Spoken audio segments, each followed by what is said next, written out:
Hvala, predsednik, kolegice in kolegi. Da bi lahko uspešno reševali težave Slovenske vojske, moramo začeti na začetku in ta začetek pomeni, da moramo vojake izvzeti iz enotnega plačnega sistema v javnem sektorju. To so besede Marjana Šarca na dveh izmed predvolilnih soočenj pred lanskimi parlamentarnimi volitvami. Težave Slovenske vojske bomo reševali tako, da bomo ponovno uvedli naborniški sistem. To je ena od treh glavnih točk stranke Desus za lanskoletne parlamentarne volitve. Kaj od tega je uresničeno, lahko sami ugotovite. Dejstvo pa je, da imata tako Marjan Šarec kot Karl Erjavec v rokah škarje in platno, da bi bodisi eno, bodisi drugo, pri čemer se strinjam, da bi ali eno ali drugo pomagalo premostiti težave Slovenske vojske, tudi udejanilo v praksi. Vendar namesto velikopoteznih načrtov nadaljuje v smislu, da je te vlade Slovenska vojska že ob praktično četo in pol vojakov in bo v roku 2 let izgubila bataljon. V času vlade Mira Cerarja je izgubila en bataljon vojakov v 4 letih, kot kaže, bo pod vlado Marjana Šarca en bataljon vojakov izgubila v dobri polovici tega časa. Dokler ne bomo pripadnikov in pripadnic Slovenske vojske izvzeli iz enotnega plačnega sistema v javnem sektorju in dokler se povprečna bruto slovenska plača ne bo udejanila pri najnižji plači vojaka, to se pravi, dokler vojak ne bo imel okrog 1000 evrov plače, toliko časa mi ne bomo imeli vojske, ki bi bila sposobna braniti domovino, glede na ocene, ki si jih vojska 5 let zapored že sama poda. Namesto, da bi se vi lotili konkretnih ukrepov, ste se lotili spreminjanja kriterijev v smislu, da ne bo več cilj imeti 8000 pripadnikov stalne sestave, pač pa bo novi cilj imeti 6000 pripadnikov stalne sestave, pomeni, da bo ocena, kar se kadrov tiče, pozitivna, ker trenutno imamo 6500 pripadnikov in še nekaj, tako da ne dosegamo kriterija 8000, bomo pa presegali kriterij 6000, kar pomeni, da bo vojska seveda pozitivna. 3 stvari, ki jih mora zagotavljati minister za obrambo, so finance, kadri in pa oprema. Nič od tega Slovenski vojski minister za obrambo ne zagotovi, nič od tega predsednik vlade Marjan Šarec in pa finančni minister Andrej Bertoncelj Slovenski vojski ne zagotovita.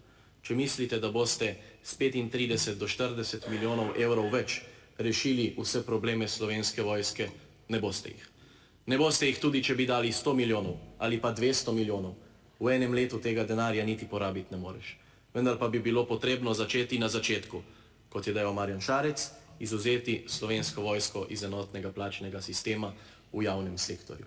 Ta začetek bi pomenil, da lahko začnemo resno načrtovati kadrovsko sliko Slovenske vojske in da lahko začnemo se približevati ciljem, ki smo jih sami napisali v strateških dokumentih. Nekatere je sprejel ta državni zbor, druge je sprejela vlada, s tem, da se je pač parlament oziroma konkretno odbor za obrambo samo seznanil, ko govorimo seveda o srednjeročnem obrambnem programu Republike Slovenije, kjer vsako leto prilagajamo stanje, namesto da bi šli v smeri izboljševanja, da bi seveda imeli vojsko, ki bi jo lahko kosali z zavezniškimi vojskami. Ne seveda po številu, zaradi tega, ker pač takšnih resursov ne bi imeli, če bi še ne vem koliko vlagali, pač pa po kompetentnosti in pa po tem, da bi sledili tistemu, kar zaveznikom obljubimo. Poklic vojaka je specifičen poklic in se ne more kosati z ostalimi poklici. Tisti, ki smo kdaj obiskali kakšno enoto, kakšen obisk odbora za obrambo, smo slišali, kakšne težave imajo poveljniki, ko recimo je potrebno iti za en teden na teren.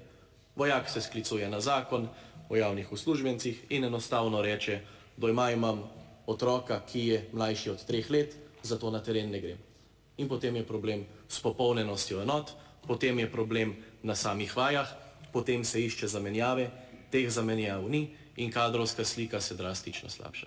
Da ne govorim o tem, da je bilo leta 2008 povprečna plača vojaka na 95% povprečne slovenske plače, danes pa capljamo tam nekje okrog 60%. Drugi poklici v javnem sektorju so napredovali in hvala Bogu, da so, jim privoščim, vendar pa ne moremo imeti tako mačehovskega odnosa do stebra slovenske državnosti, do zmagovalne vojske leta 1991 in do tistih, ki nesebično pomagajo. Glavni namen slovenske vojske in imeti slovensko vojsko samo za zaščito in reševanje nima smisla. Potem vojsko ukinimo in naredimo civilno zaščito z vsemi potrebnimi enotami, ki bo posredovala v primeru naravnih in drugih nesreč. Če bo slovenska vojska ostala v enotnem plačnem sistemu javnega sektorja, slovenska vojska ne bo mogla izpolnjevati vseh nalog, ki jih določa 37. in pa tudi 37a člen Zakona o obrambi.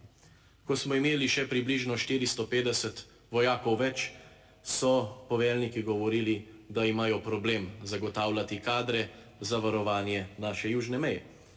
Predstavljajte si, kakšno je stanje danes, ko je 450 vojakov manj. Pričemer je potrebno gledati 3-krat polletni ciklus, spravi tisti, ki so prišli z misij, tisti, ki so na misijah in pa tisti, ki se na misijo odpravljajo. S temi si pač ne moremo pomagati, ker so v postopku misij. Potem nam ostane še nekaj vojakov za branjenje meje in ko so resne težave, lahko v eno nedeljo, recimo to, kar se je zgodilo prejšnjo nedeljo, pošljemo 35 vojakov na 630 kilometrov državne meje. V posmeh slovenski vojski in pa v posmeh prebivalkam in prebivalcem, katerim ste to vojsko na podlagi Zakona o obrambi poslali v pomoč. S podobnimi težavami, kot se srečujemo mi, so se srečevale tudi druge države, Češka, Slovaška, baltske države, vendar so te države reševale problematiko točno na tak način, kot ga je pred volitvami napovedal Marjan Šarec. Vojska ne more biti del javnega sektorja, vojska mora imeti svoja pravila, je specifična organizacija in zato mora imeti tudi svojo plačno lestvico.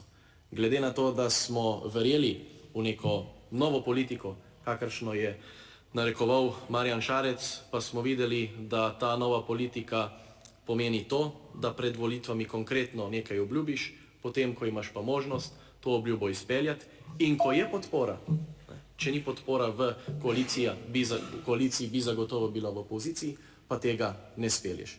Tako da nam je resnično žal, da se niste strinjali z našimi priporočili in očitno se bo razkroj slovenske vojske in pa tudi slovenskega zdravstvenega sistema pod vlado Marjana Šarca nadaljeval še naprej vse do bridkega konca.